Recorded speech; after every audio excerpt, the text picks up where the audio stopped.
à tous et merci de nous retrouver sur cet atelier Emerging Ecosystem consacré au gaming et qui a pour thème de l'arène e-sport au studio de création, quel débouché pour le jeu vidéo en Afrique de l'Ouest. L'industrie du jeu vidéo, devenue au niveau mondial plus puissante que celle de la musique ou du cinéma, émerge sur le continent africain, où elle pourrait créer à terme des millions d'emplois sur un continent qui fait figure d'Eldorado, avec plus de 1,2 milliard d'habitants, dont 700 000 millions de jeunes qui ont moins de 35 ans et pas moins de 500 millions de joueurs, dont la majorité jouent aujourd'hui sur téléphone. En 4 ans seulement, le marché du jeu vidéo africain a bondi de 500%, passant de 105 à 570 millions de dollars, tandis qu'en 2024, l'industrie du jeu vidéo en Afrique est annoncée à 5 milliards d'euros. Beaucoup de chiffres, et ces chiffres retentissants dissimulent pourtant des réalités plus disparates, avec d'importants goulots d'étranglement en matière de financement, un business model qui doit encore faire ses preuves, des infrastructures numériques qui demeurent largement déficientes à l'échelle du continent et surtout, de grands enjeux en matière de formation. La nouvelle génération de gamers africains est cependant décidée à faire de l'Afrique le futur continent du jeu vidéo, avec l'ambition de développer des jeux sur mesure, à leur mesure, adaptés aux cultures et aux marchés locaux. Je suis donc très heureuse d'accueillir aujourd'hui, sur un tour de table qui rassemble 7 panélistes de talents et experts du gaming en Afrique de l'Ouest, que ce soit côté e-sport, création graphique ou écosystème. Je les accueille donc tous. Bonjour à vous, Siddiq Bakayoko, vous êtes directeur de Paradise Game. Bonjour Siddiq. Bonjour. Nous avons ensuite donc Julien Herbin, directeur de Kaifo. Bonjour Julien. Bonjour à tous, bonjour Marseille. Puis ensuite, nous avons Jennifer Lufo, fondatrice d'Afrogamers. Bonjour Jennifer. Bonjour, bonjour tout le monde. Merci de me recevoir. Avec grand plaisir. On passe ensuite à Baba Dioum, manager de Solo eSport. Bonjour Baba. Bonjour à tous. Bonjour Marseille, très content d'être là. Ensuite, Issa Séné, qui est responsable sponsoring et partenariat pour Orange MEA. Bonjour Julie, bonjour à tous, coucou Marseille. Merci Issa. Karine Vavasseur, qui est écosystème builder pour la DER, la délégation à l'entrepreneuriat rapide du Sénégal. Bonjour à tous, merci pour l'invitation, très heureuse d'être parmi vous. Et enfin, Boubacar Niang, qui est également chez Orange et qui s'occupe du PMO e-sport. Bonjour à tous.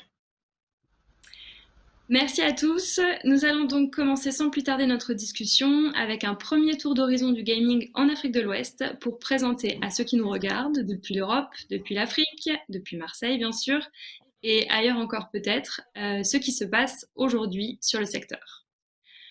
Ma première question s'adresse donc à vous, Siddiq. Votre salle à Abidjan, Paradise Game, est l'une des références dans la région, qui rassemble aujourd'hui une communauté de près de 120 000 joueurs. Pouvez-vous revenir sur l'émergence du gaming en Afrique de l'Ouest sur la dernière décennie, qu'on parle d'évolution technologique, de démocratisation et peut-être des grands tournants aussi? Écoutez, déjà, merci beaucoup. C'est un réel plaisir pour moi d'être ici aujourd'hui et d'avoir tous les co-panélistes qui sont là aujourd'hui. Alors, le premier élément, c'est déjà quand on regarde dans les années 90 déjà, on avait déjà un grand nombre de salles de jeux qui existaient, mais c'est généralement des petites salles de jeux de quartier, donc qui étaient généralement avec 4 ou 5 machines.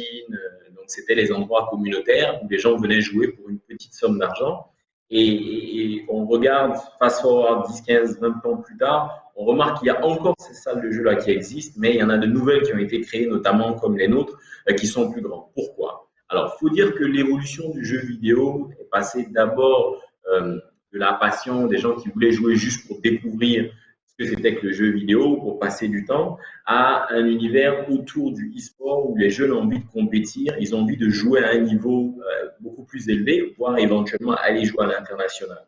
Donc, ce qu'on a pu voir, nous, c'est qu'autour des années 2002-2003, on a commencé à avoir quelques petits tournois qui ont été organisés, notamment dans les différents pays, en Afrique de l'Ouest. L'Afrique du Sud est quand même assez en avance, l'Afrique du Nord aussi. Et ces petits tournois ont évolué tout doucement pour atteindre le niveau de tournoi panafricain, notamment avec plusieurs tournois qui ont été organisés, notamment le FEJA que nous on organise, certains tournois qui ont été organisés aussi par Orange, qui ont d'une certaine manière élevé le niveau et qui ont montré que c'était possible aujourd'hui d'avoir des compétitions d'ampleur et les jeunes étaient contents parce qu'ils pouvaient gagner 1000, 2000, 3000 euros. Donc, il faut dire que ça a quand même créé un effet boule de neige. Et face forward quelques années après, vous avez énormément de tournois aujourd'hui qui sont organisés. Vous avez des jeunes qui sont de plus en plus motivés pour aller vers l'e-sport.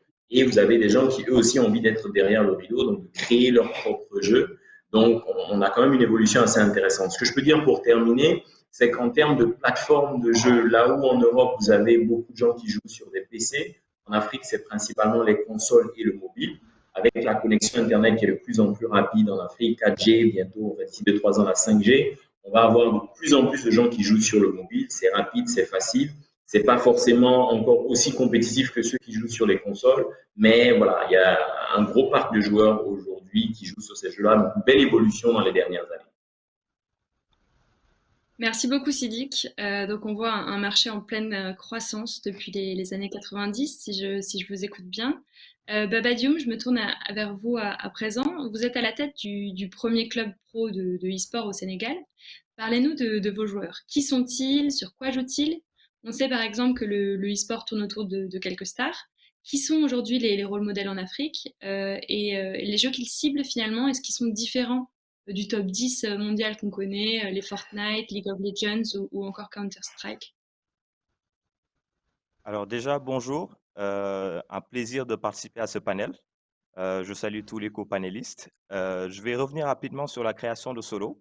Solo eSport est un acronyme qui veut dire Sénégal Official Legion of eSport, donc le premier club e-sport professionnel du Sénégal, qui a été créé par l'association Sen Games, qui est l'association sénégalaise des gamers qui a débuté ses activités depuis 2011, avec comme objectif d'agrandir la communauté des gamers du Sénégal et d'organiser des compétitions de renom e-sport ici au Sénégal. La création de Solo a pu se faire grâce à un soutien financier de l'ambassade de France qui nous a aidés. Et également, on a pu, pour sélectionner ces joueurs, on a pu lancer des présélections en octobre 2020. Et ces présélections étaient orientées autour de 4 jeux: FIFA, PES, Mortal Kombat et Street Fighter, qui sont des jeux très, très populaires en Afrique. Au sortir de ces présélections, nous avons pu avoir un joueur FIFA qui s'appelle Alex Adamatiam, qui est 4 fois champion du Sénégal sur FIFA, également vice-champion d'Afrique sur le jeu FIFA 18. Nous avons eu Hamza, qui est un très très bon joueur sur Mortal Kombat, qui fait partie de la plus grosse communauté Mortal Kombat, ou bien des plus grosses communautés Mortal Kombat, à savoir Ragbade, qui est basée au Sénégal. Nous avons eu Sidi Kouro, qui a remporté pas mal de tournois sur le territoire, donc en local, sur Street Fighter, qui a remporté les présélections. Nous avons également Adi Diouf, plus connu sous le nom de Momo Diouf, qui est classé top 1 mondial sur la plateforme Steam, qui est la plateforme PC sur Pro Evolution Soccer. Aujourd'hui, il est en train de compétir, de se préparer pour l'eFootball Open, qui va se dérouler en juin 2021. Donc, en plus de ça, nous avons eu la chance de signer directement Deck Junior, 17 ans, un formidable champion qui est aujourd'hui une des icônes, en tout cas de l'e-sport en Afrique. Donc au total, ça fait 5 joueurs professionnels, 2 joueurs sur FIFA, un joueur sur PES, un joueur sur Street Fighter et un joueur sur Mortal Kombat, qui sont rémunérés, qui viennent s'entraîner, qui ont créneau, qui sont accompagnés et qui travaillent en tout cas pour le développement de l'e-sport au Sénégal. Aujourd'hui, avec Solo, on veut positionner le Sénégal comme étant un pôle incontournable de l'e-sport.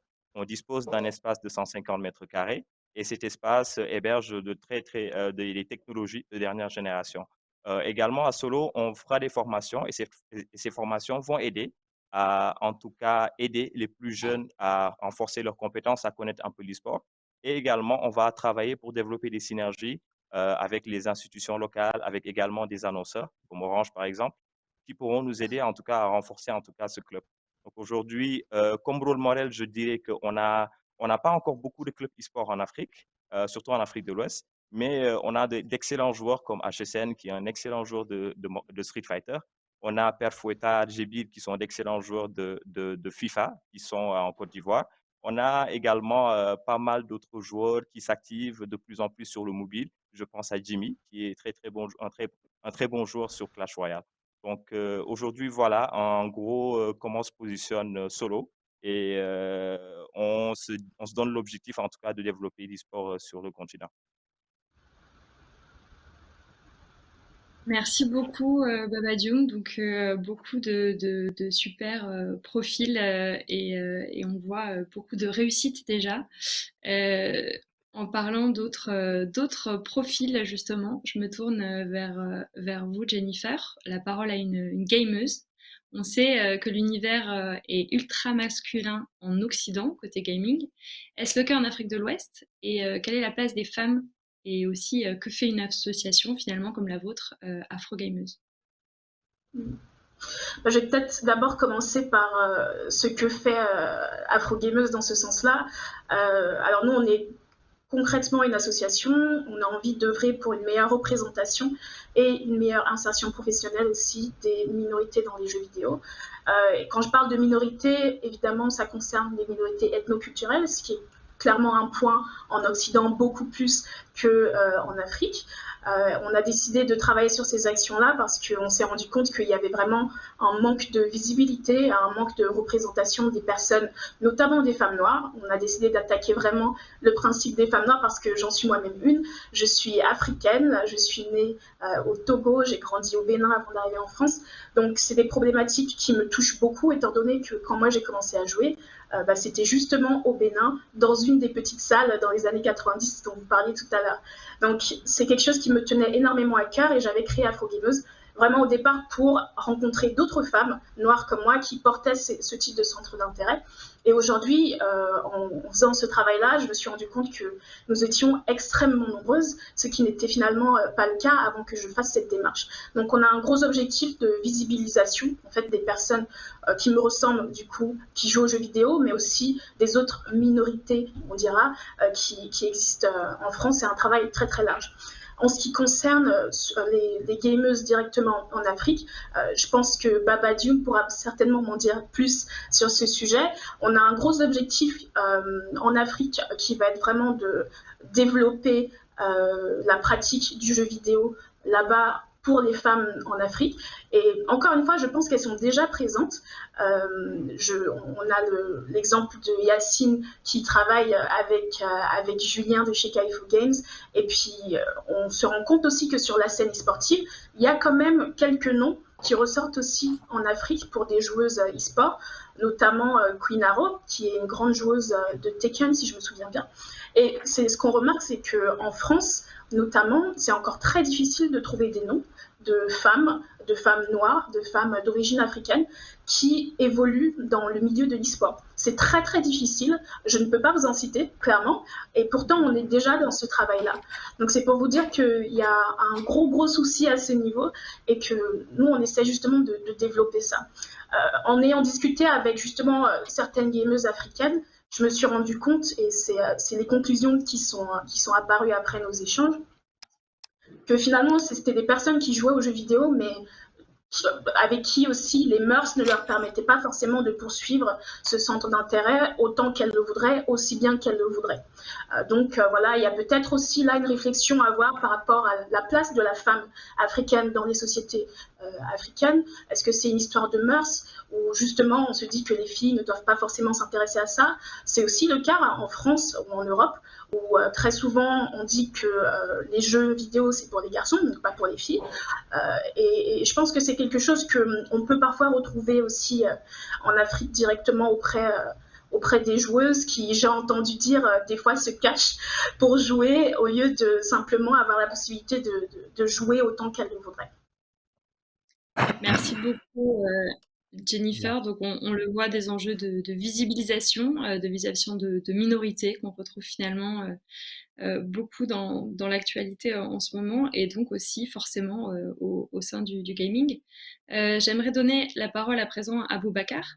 Selon les chiffres que j'ai pu lire de Siddiq Bakayoko, on trouve plus de 300 studios indépendants sur le continent et vous parliez des studios, des petites salles des années 90.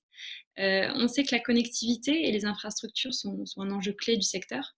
Coupure de courant, débit erratique, comment font les joueurs au quotidien en Afrique de l'Ouest quand on sait que la plupart des compétitions aujourd'hui tournent sur des hardware très poussés qui sont également consommateurs de débit? Alors, merci beaucoup. Merci. Je suis encore une fois très, très honoré, très ravi d'être parmi vous et de parler d'un domaine qui est très passionnant. Semaine dernière, avec Baba, je pense qu'on a passé plus de 5 heures de temps à parler de ça. C'est quelque chose qui continue à nous passionner.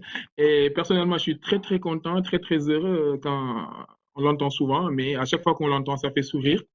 Quand Sidiki et Baba lui-même en fait parlent en fait aujourd'hui des évolutions et des avancées qui existent aujourd'hui dans le domaine de la connectivité, ils font qu'aujourd'hui des clubs sportifs comme Solo, aujourd'hui, Baba l'a dit, hein, je vais réutiliser ces mêmes termes, sont dotés en fait d'infrastructures de dernière génération pour pouvoir jouer à des clubs professionnels. Effectivement, alors en Afrique, dans les géographies dans lesquelles nous opérons, notamment dans la zone MEA, on identifie deux catégories en fait de gamers. Et ce qu'on essaie de faire, c'est de ne laisser aucune catégorie en fait en rade. Il y a, comme l'a dit Sidiki et Baba, toute une communauté qui devient de plus en plus professionnelle, qui aspire à jouer contre les meilleurs de ce monde, donc qui sont, comme vous l'avez dit, dans votre question sur des jeux avec des nécessités de connectivité accrue du hardware comme League of Legends, comme ce genre de jeu-là, qui nécessite également beaucoup de connectivité. Effectivement, il y a de plus en plus une bonne partie des gamers qui se professionnalisent et qui ont ce besoin-là de se mesurer un peu partout dans le monde avec les meilleurs. Mais il y a aussi une grosse masse, hein, Sidi aussi l'a dit à la fin de son propos, qui continue à jouer sur console, qui sont dans les salles de jeu. Et effectivement, ces gens-là, effectivement, c'est sur console qu'ils jouent. Ils n'ont pas, en tout cas dans un premier temps, nécessairement besoin de connectivité parce qu'ils jouent souvent en offline, hein, sur des jeux de foot, FIFA, PES, etc.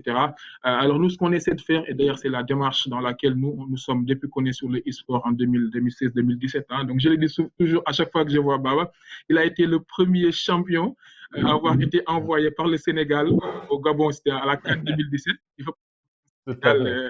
et moi, je suis toujours content, toujours fier quand je le vois.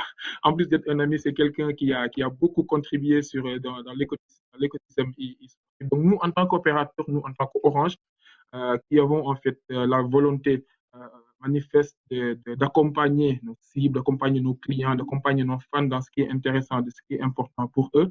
On essaie en tout cas de toucher les deux bases. On apporte la connectivité, on apporte l'accompagnement, du soutien à ceux qui se professionnalisent et qui veulent devenir en fait des gamers professionnels. Et ici, l'Afrique, comme l'a dit Baba, au rang en fait, des meilleurs dans ce monde-là. Mais il y a aussi en fait toute cette catégorie de gamers qui n'ont pas forcément ces objectifs-là, pas forcément ces moyens-là, qui veulent que jouer et qui, pour la plupart, ont tellement de talent qu'ils gagneraient également à être mis en avant. Donc, du coup, c'est la raison pour laquelle nous avons lancé il y a 2 ans le premier concept africain autour de ça qui s'appelle le Orange eSport Experience, qui justement vise à faire des qualifications dans les différents pays de présence où nous sommes et à sortir les meilleurs champions dans différents jeux, Street Fighter, donc des jeux de console Street Fighter, PES, des fois FIFA, sur les meilleurs et puis on les amène dans un pays. La première édition a eu lieu à Dakar en 2018, la deuxième édition à Tunis en 2019, 2020. À cause de Covid, nous ne l'avons pas tenu, mais 2021, nous allons le tenir également. Nous allons regrouper l'ensemble des champions de ces différents jeux-là dans chaque pays et puis nous allons les amener dans un pays pour pouvoir en fait jouer une finale et derrière en fait désigner le champion africain sur ces différents jeux-là. Et l'objectif, ça rejoint un peu ce que Baba disait, c'est de permettre à Solo, à des clubs comme Solo, et nous encourageons tous les pays dans lesquels nous sommes à faire un peu comme le Sénégal est en train de faire et la Côte d'Ivoire également, et d'avoir en fait ce professionnalisme-là et d'avoir en fait des représentants sur ça. Merci beaucoup, Boubacar. Donc, on a bien compris deux communautés de pas forcément les mêmes profils, mais que vous essayez de toucher malgré tout. On va se tourner à présent sur les enjeux, les stratégies côté éditeur. Julien, vous produisez des jeux mobiles et éducatifs depuis Dakar avec votre studio Kaifo. Quand on sait que la plupart des joueurs jouent sur téléphone, aussi sur console, donc l'a expliqué Boubacar, en Afrique de l'Ouest, comment on gère cet aspect en tant qu'éditeur? Et est-ce que vous développez des jeux dédiés?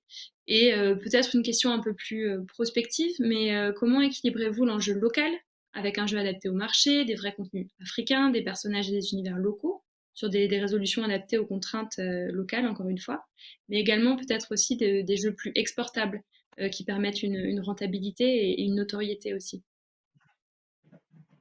Bonjour et merci beaucoup de m'avoir invité à participer à ce panel sur un sujet qui me passionne vraiment. Alors déjà quelques mots sur Kaifo. Donc effectivement on est un studio de développement de jeux vidéo qui produisons des jeux depuis Dakar au Sénégal. On produit à la fois des jeux de divertissement pour mobile et puis des jeux éducatifs. Par exemple, on a travaillé pour l'ambassade de France récemment à produire un jeu sur l'entrepreneuriat au Sénégal. Kaifo existe depuis juin 2019 et aujourd'hui on est 9 employés sur Kaifo. Donc effectivement, quand on développe des jeux vidéo en Afrique, on est naturellement porté sur les jeux mobiles parce que le smartphone est une plateforme omniprésente ici, la plateforme de choix. Pratiquement tout le monde a accès à un smartphone. Et c'est une manière pour nous de toucher le plus large public. Donc clairement, pour nous, c'est vraiment la plateforme idéale. A contrario, le PC et les consoles sont assez peu répandus. Donc vraiment pour nous, c'est presque un choix évident. En termes de contenu, nous, on produit des jeux sur des thématiques africaines. Au départ, en fait, on s'est vraiment consacré à ça, mais c'est vrai qu'on est en train de s'ouvrir au reste du monde petit à petit, avec toujours une vision inclusive. On essaye de faire en sorte qu'il y ait une meilleure représentation des Africains, des Afro-descendants, des cultures africaines dans les jeux. En étant studio africain, ça paraît tout naturel. Et en fait, on se limite pas forcément à cibler uniquement les populations africaines, on joue un petit peu sur tous les tableaux. Alors, on a par exemple un jeu qui s'appelle Dakar Rapide, où on met en scène vraiment le car rapide sénégalais, donc là on va chercher un public plus africain. On a un autre jeu qui s'appelle Afro Juggle, où là on cible plutôt l'ensemble du continent, où on va avoir différents pays qui sont représentés avec des décors de chacun, de différents pays africains. Ça permet de voyager en Afrique et peut-être de découvrir l'Afrique sous un autre angle. Et puis en ce moment, par exemple, on travaille sur un jeu de basket qui a une portée plutôt, une cible mondiale, mais où on va retrouver les villes africaines. Donc pour nous, c'est vraiment important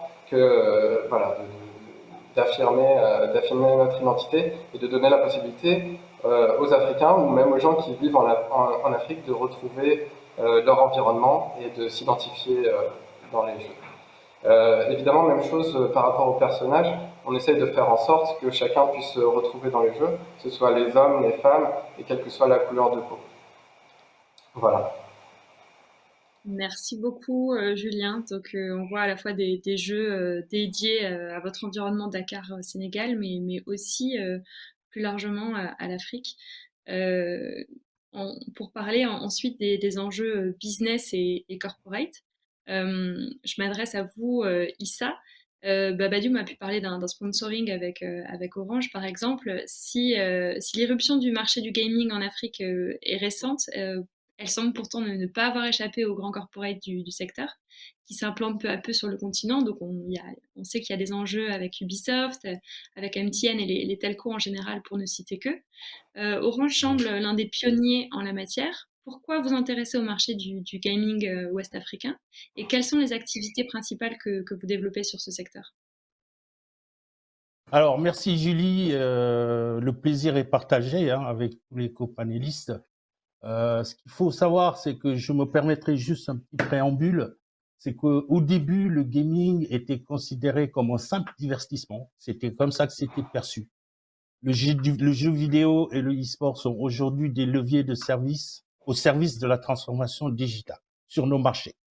Donc, en tant qu'entreprise telco, l'accélération, l'égalité des usages sur le digital rentre tout naturellement dans nos missions de démocratisation de la data.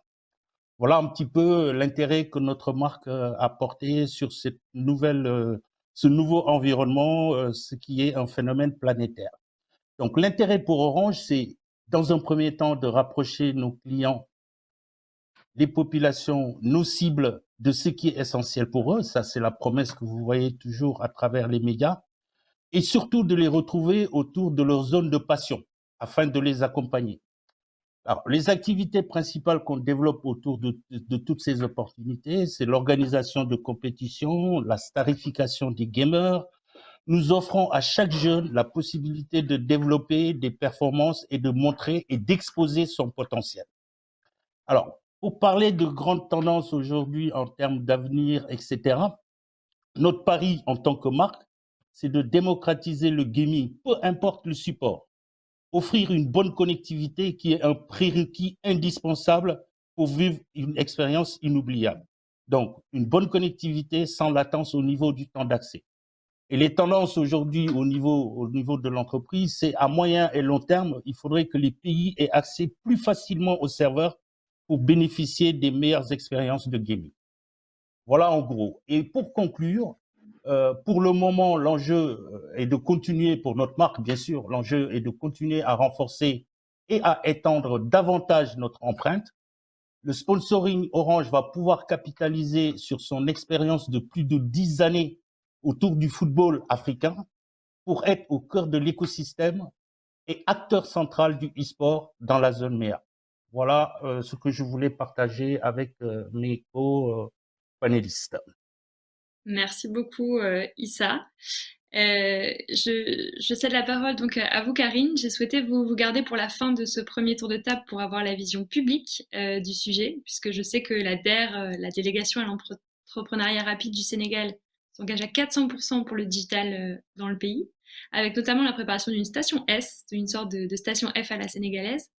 En préparant ce panel, j'ai découvert qu'un espace dédié du projet serait entièrement consacré au gaming, donc une super nouvelle pour l'écosystème. Est-ce que vous pouvez nous en dire plus déjà? Et puis, plus largement, revenir sur votre rôle en tant qu'écosystème de Bulber.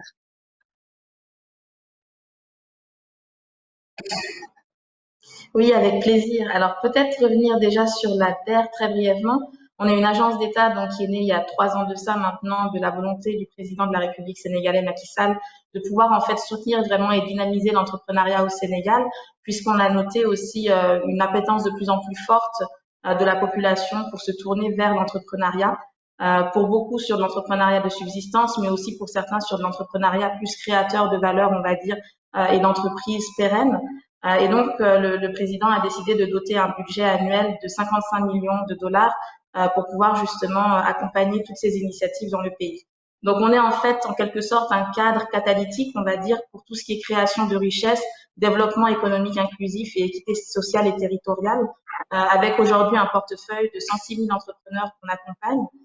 Et également, donc, on a aussi ça s'entend dans notre nom, hein, les femmes et les jeunes, on a aussi cette préférence, on va dire, à quand même cadrer l'accompagnement auprès des jeunes, donc de 18 à 40 ans pour les hommes, et à l'ouvrir pour les femmes de 18 sans plafond d'âge. Donc, on a aujourd'hui 75% pardon, de nos bénéficiaires qui sont des femmes.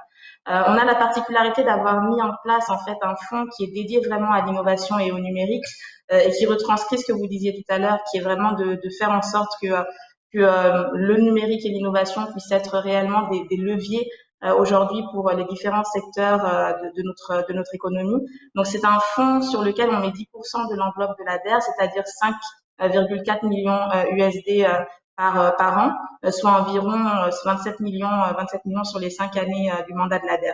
Donc, la vision globale du fonds, en fait, c'est de pouvoir être d'ici 2023 parmi les 5 références africaines en matière d'innovation et d'accompagnement des entrepreneurs du numérique et de l'innovation, avec une reconnaissance qui soit, elle, bien au-delà des frontières africaines, donc au niveau vraiment international et une crédibilité reconnue à l'international.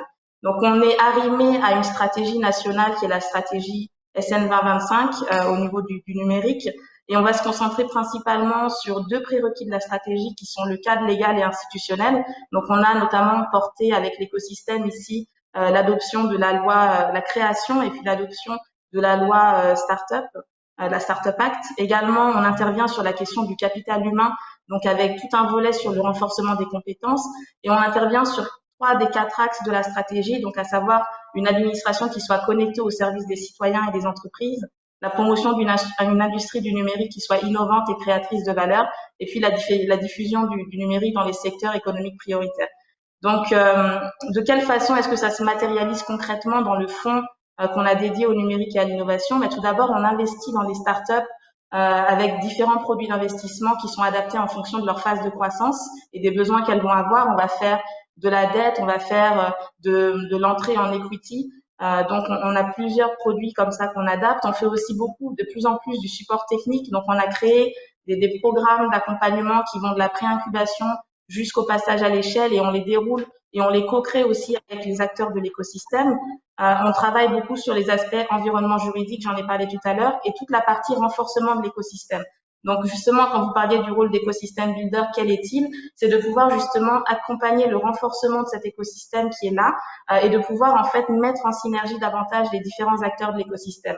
Donc ça va être d'une part de mapper cet écosystème, donc il y a un travail sur lequel on va entamer ce chantier vraiment sur cette année en fait, sachant qu'il y a déjà pas mal d'initiatives qui ont été déroulées. L'idée pour nous, ça va être de pouvoir mutualiser avec l'existant et de le renforcer. Donc, pour avoir un mapping clair de notre écosystème, travailler sur la mutualisation des ressources des différents acteurs de l'écosystème, sur la complémentarité, notamment sur la verticale gaming, réalité virtuelle, comment est-ce qu'on peut collaborer avec Solo eSports, Sten Games, mais également avec des entreprises comme Kaifo, d'autres boîtes de gaming, de VA, mais également des opérateurs comme Sonatel, donc qui est la représentation d'Orange avec lesquels on est en partenariat au Sénégal, et d'autres acteurs de l'écosystème. Également, comment est-ce qu'on arrive à créer des ponts et à adresser les gaps qu'on va observer. J'ai parlé de programmes, on les a designés en fonction des gaps, notamment sur la pré-incubation avec les écoles, comment on collabore avec elles pour pouvoir co-créer des programmes et faire en sorte d'accompagner leurs primo-entrepreneurs. Sur l'accélération aussi, comment on permet à des startups d'aller à l'échelle. On est aussi beaucoup sur la structuration des acteurs autour de programmes conjoints, sur la formation de formateurs et tout ce qui est mis en place, bien sûr, de partenariats nationaux, internationaux, pour pouvoir aussi justement renforcer les gaps dont je parlais tout à l'heure. On est aussi sur de l'événementiel et de la représentation du Sénégal à l'international et puis la construction de verticales fortes avec une appétence sur certaines verticales comme la e-logistique par exemple et justement sur la verticale gaming, réalité virtuelle, fort appétence de notre part puisqu'on a voulu vraiment dédier un projet, dédier une stratégie autour de cette question-là. Alors cette stratégie et ce projet aujourd'hui, ça se matérialise autour d'un lab qui est en train d'être mis en place pour réancrer un peu le lab dans la stratégie globale. Vous avez parlé d'une station S. Ça me fait un peu rire, mais effectivement, on a un projet qui est le Mohamed bin Zayed Center, qui est un hub d'innovation qu'on est en train de construire pour pouvoir justement loger l'ensemble des programmes dont j'ai parlé, mais aussi les acteurs de l'écosystème et des acteurs des écosystèmes environnants et internationaux autour des thématiques de l'innovation et du numérique. Donc pour nous, le MBZ, en fait, Mohamed bin Zayed Center, c'est un outil qui va nous permettre d'accomplir une vision, mais la transition, c'est le DIUB, qui est un plateau d'innovation qu'on est en train de mettre en place actuellement et qui héberge le lab de réalité virtuelle et de gaming dont on a parlé. Donc ce lab-là, nous, on a une approche qui est très orientée comment est-ce qu'on peut régler des problèmes de société, les problèmes sociaux à travers ces technologies, en ayant presque un leapfrog, on va dire, dans ces domaines-là avec l'utilisation de ces technologies. Donc on va parler d'apprentissage immersif, on va parler de télémédecine, on va parler de comment valoriser les territoires, voilà, et de tout ce qui est e-service, gamification en général. Le temps file, désolé, mais il faut absolument qu'on passe à notre second tour de table. Merci beaucoup, c'est énormément d'initiatives, énormément de soutien aux entrepreneurs. Ça vraiment, ça donne envie d'être au Sénégal et d'être une start-up. On sent qu'elles sont super épaulées. Un grand bravo à la DER pour toutes ces initiatives. Donc on va passer au second sujet qui nous rassemble aujourd'hui, vu que ce premier tour de table a montré énormément d'énergie, d'initiatives qui fourmillent de tous les côtés. Pourtant, le secteur ne manque pas de challenge. On les a pas mal abordés déjà, mais je souhaiterais qu'on se concentre à présent sur certains, sur la structuration du secteur. Il y a les enjeux de formation, il y a les enjeux de formation tant du côté créa graphique que du côté du coaching des joueurs. Des enjeux de business model pour financer la création de clubs qui soient pérennes, comme celle de jeux vidéo qui soient rentables. Et aussi des opportunités multiples alors que la démographie africaine prime la jeunesse, qui est une jeunesse qui est friande de tech et de réseaux.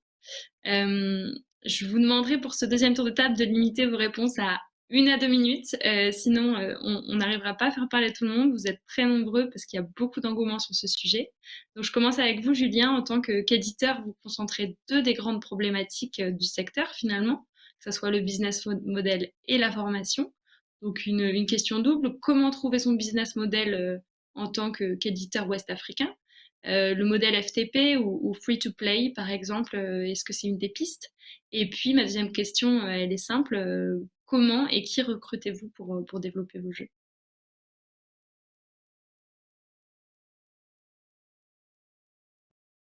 On t'entend pas. Le micro, Julien, il faut allumer votre micro. Désolé, il fallait que ça m'arrive. Oui, concernant le business model, effectivement, on teste différentes choses. On s'attend évidemment à ce que le free-to-play ce soit la meilleure des pistes, puisque j'en ai parlé tout à l'heure, le smartphone est vraiment la plateforme de choix ici, et c'est un modèle qui fonctionne bien sur smartphone partout ailleurs dans le monde. Ça donne un point d'entrée facile aux joueurs. Bah, ça permet aussi aux gens qui ont peu de moyens quand même de jouer, et pourquoi pas éventuellement voilà, de s'offrir voilà, des bonus ou de la customisation dans les jeux à moindre coût. Donc c'est clairement une piste sur laquelle on est très très actif. Mais je pense que d'autres modèles sont tout aussi valides. On peut parler du freemium qui constituerait plutôt à aller chercher, à offrir les jeux gratuitement dans un premier lieu, et puis offrir un mode premium qui va donner accès à peut-être plus de contenu ou des versions, des expériences plus poussées que dans la version gratuite. Et évidemment, il y a les modèles premium où il s'agit d'acheter les jeux. Là, je pense que c'est un terrain plus compliqué, mais toutefois pas impossible avec l'appui d'un éditeur, si on arrive à démontrer certaines choses. Et puis il y a la solution crowdfunding aussi qui pourrait aller sur ce terrain-là. Donc pour l'instant, nous à ce stade, on n'explore rien, mais c'est vrai qu'on va privilégier plutôt le free-to-play. En ce qui concerne les recrutements, les ressources humaines, en fait, je recrute en général des jeunes qui ont des formations généralistes qui permettent d'aller vers les métiers du jeu vidéo, sachant qu'il n'y a pas encore vraiment de formation bien établie au métier du jeu vidéo ici. Donc que ce soit des programmeurs qui ont des bagages en programmation généraliste, et c'est d'ailleurs mon cas, j'ai rejoint l'industrie du jeu vidéo en tant que programmeur généraliste, et puis des artistes qui ont un fort intérêt pour le jeu vidéo, qui ont déjà tenté des choses, voilà, en se regroupant avec d'autres jeunes ici. C'est en général ces artistes-là que je vais chercher, ou des artistes qui sortent d'écoles plutôt d'animation, puisqu'il n'y a pas d'école dédiée à l'art dans le jeu vidéo ici. Et enfin, sur le troisième grand profil qu'on trouve dans les studios de jeux vidéo, qui est lié au métier de game design. En game design, c'est pareil, on apprend un petit peu sur le tas, et je vais travailler avec des jeunes qui m'approchent et qui ont des idées de jeu, des forts intérêts, qui arrivent à décrypter les jeux auxquels ils jouent. Donc je dirais que là, on apprend plutôt sur le tas en fait. Merci beaucoup, Julien. Donc pour se concentrer à nouveau sur la formation, Karine, je me tourne à nouveau vers vous et l'ADER. Vous avez fait un gros travail de formation, notamment avec un partenariat avec Unity. En quoi ça consiste et comment, en 1 minute, vous renforcez les compétences au niveau des programmeurs et des graphistes?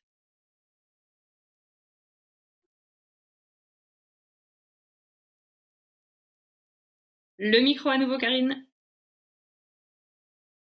Karine, vous nous entendez, le micro?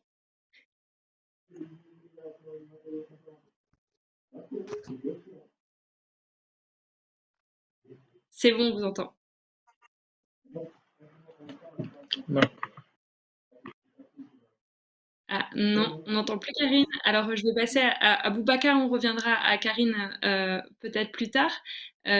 Boubacar, vous avez participé, donc vous nous avez dit tout à l'heure au lancement d'une plateforme e-sport. On sait que la visibilité, elle est cruciale pour les joueurs de e-sport. et notamment pour la compétition IRL, donc in real life pour les néophytes comme moi-même. Problème de visa, coût de billet d'avion et même interdiction de participer pour certains pays. Comment avancer sur ces questions et faire gagner en visibilité, donc au final pouvoir monnayer les joueurs africains? Alors effectivement, nous sommes essentiellement sur ce volet-là depuis bientôt 3 ou 4 ans, avec cette problématique-là qu'on a essayé de régler. Issa l'a dit durant son intervention, l'un des objectifs principaux, c'est de faire en sorte que les jeunes, que la cible essentielle puisse en fait vivre cette passion-là et qu'on puisse les accompagner. Donc du coup, nous, on n'a pas vraiment pour le moment, en tout cas, eu des problématiques de visa, etc.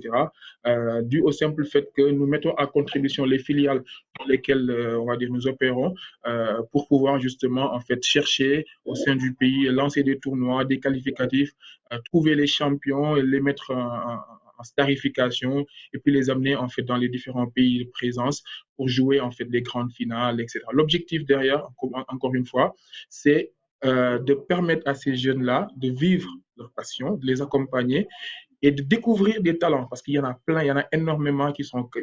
Baba le sait suffisamment. Il y a des gens qui jouent dans des salles de jeu, dans des quartiers, dans des résidences. Tu ne peux même pas imaginer, en fait, que c'est des talents.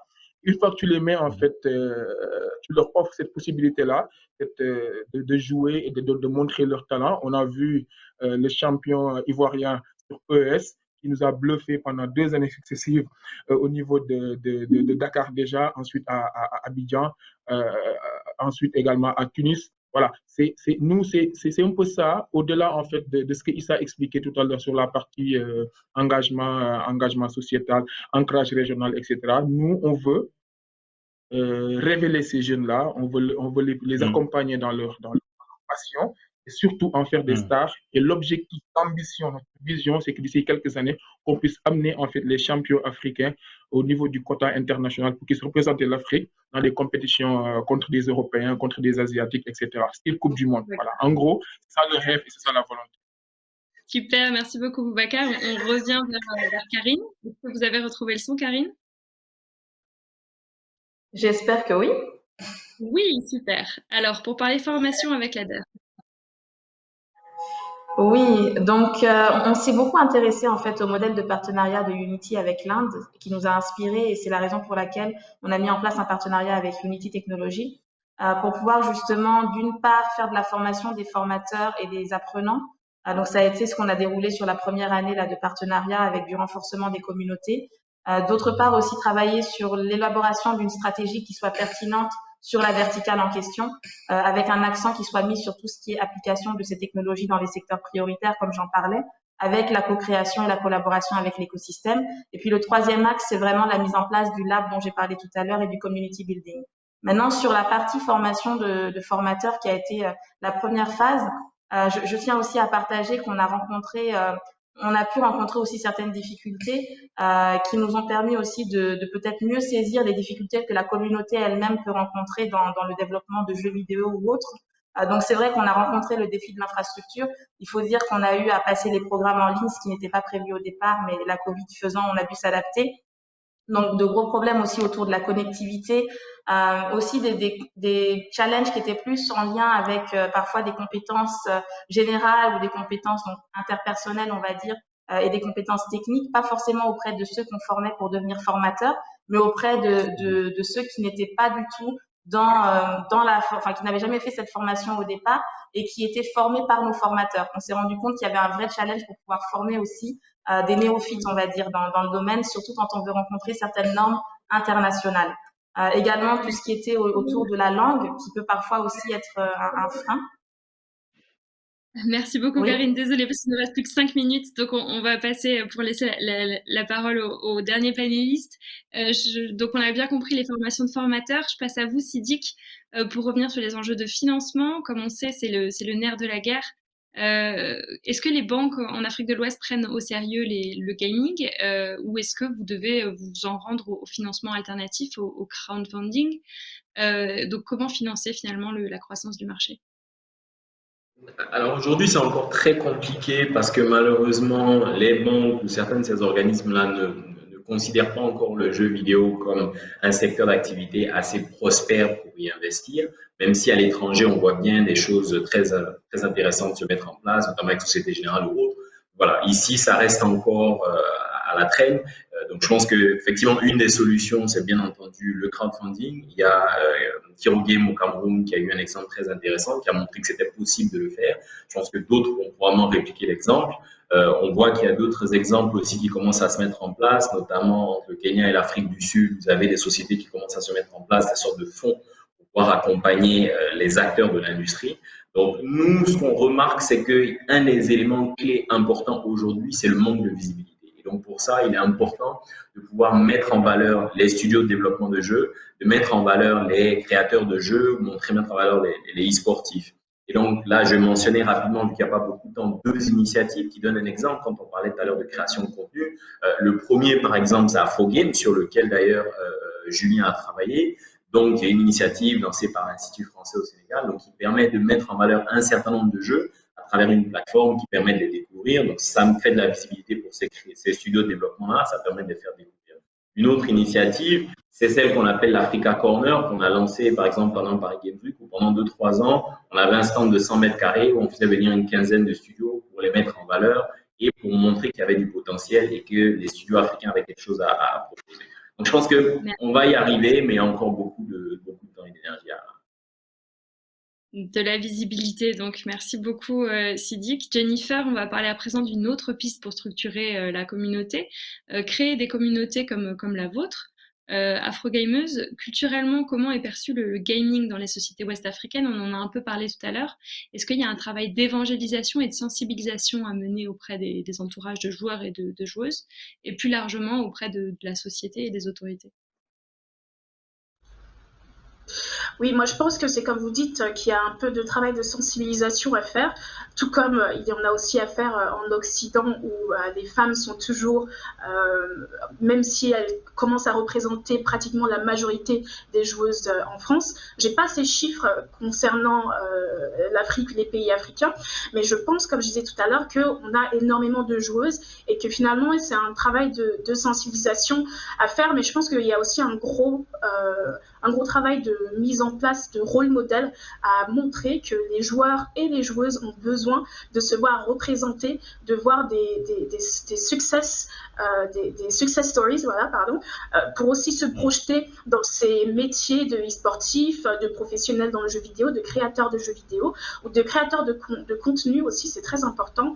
Et nous, ce qu'on fait notamment chez Afrogameuse, on est en train de mettre en place un programme d'ambassadrice pour faire en sorte que justement, si on a ne serait-ce qu'une gameuse qui est basée par exemple au Sénégal, au Bénin ou dans un autre pays africain et qui s'intéresse à tous ces éléments gaming, s'intéresse aux jeux vidéo de manière générale, pourquoi pas l'aider à créer un événement à son échelle directement localement pour inviter d'autres femmes qui s'intéressent aux jeux vidéo à venir voilà, jouer ensemble, discuter, faire du cosplay.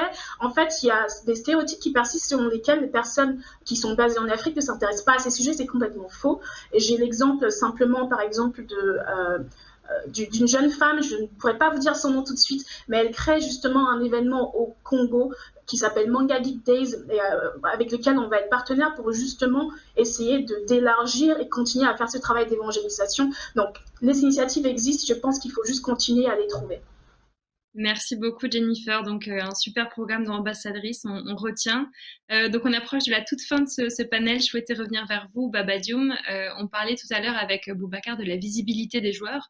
En tant que manager de club, votre enjeu à vous c'est de placer vos gamers sur des compètes.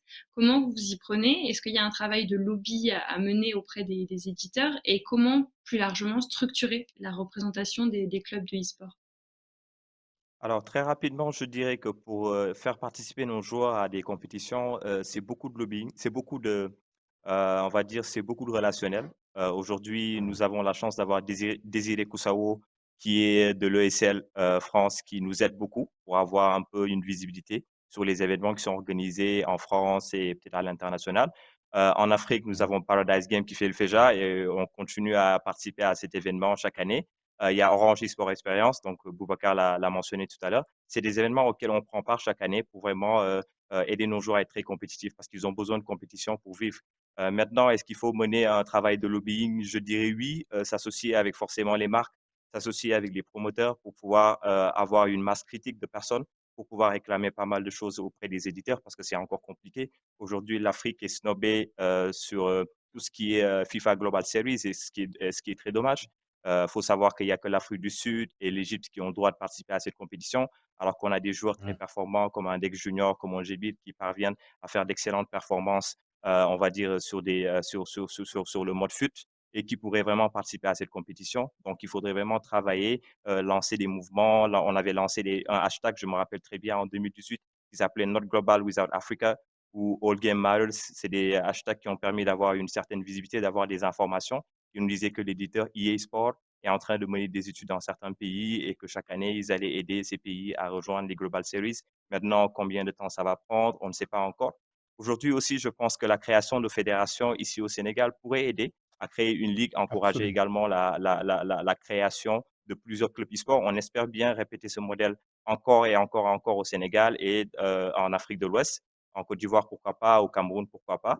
Et je pense également qu'une fédération e-sport africaine pourrait aider à aller parler directement avec l'éditeur et lui dire, écoutez, on a plus de 5 millions de joueurs en Afrique, pourquoi pas vraiment nous inclure parce que ce serait dommage de nous exclure. En tout cas, c'était tout ce Merci que j'avais à dire. beaucoup. Merci beaucoup. Merci beaucoup, Baba. Donc, la création d'une ligue, la création d'une fédération, plein de propositions aujourd'hui. Je m'adresse donc le mot de la fin pour vous. Issa, beaucoup de choses ont été dites et j'aimerais qu'on clôture ce panel avec une perspective d'avenir. En tant qu'acteur privé central du secteur, quels sont les paris d'Orange pour les années à venir sur le marché du gaming ouest-africain et quelles grandes tendances vous voyez émerger peut-être dans les prochaines années? Alors, globalement, je l'ai déjà évoqué dans mon propos initialement. Les enjeux pour notre marque, c'est en tant qu'entreprise telco, on pouvait pas faire l'impasse sur cet écosystème qui nécessite une bonne connectivité et qui est un phénomène planétaire. Donc, nous, les étapes à venir, on va essayer d'établir un lien de participation en rapport avec nos produits et services de contenu, data digitaux.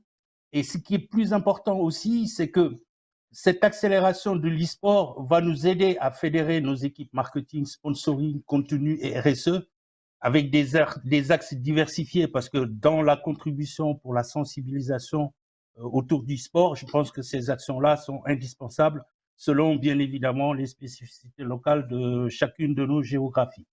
Donc pour le moment, on va essayer de pousser. Effectivement, je suis content d'entendre qu'aujourd'hui, il faut absolument que l'écosystème s'organise, se professionnalise autour d'une institution à l'identique de la CAF sur le football physique, qui est une institution équivalente de la CAF, qui puisse rassurer un peu tous les partenaires, notamment nous en tant qu'annonceurs sur la zone africaine. Merci beaucoup, Issa. Un grand merci à tous. Merci à tous nos panélistes de nous avoir fait découvrir les enjeux passionnants de ce marché en plein envol.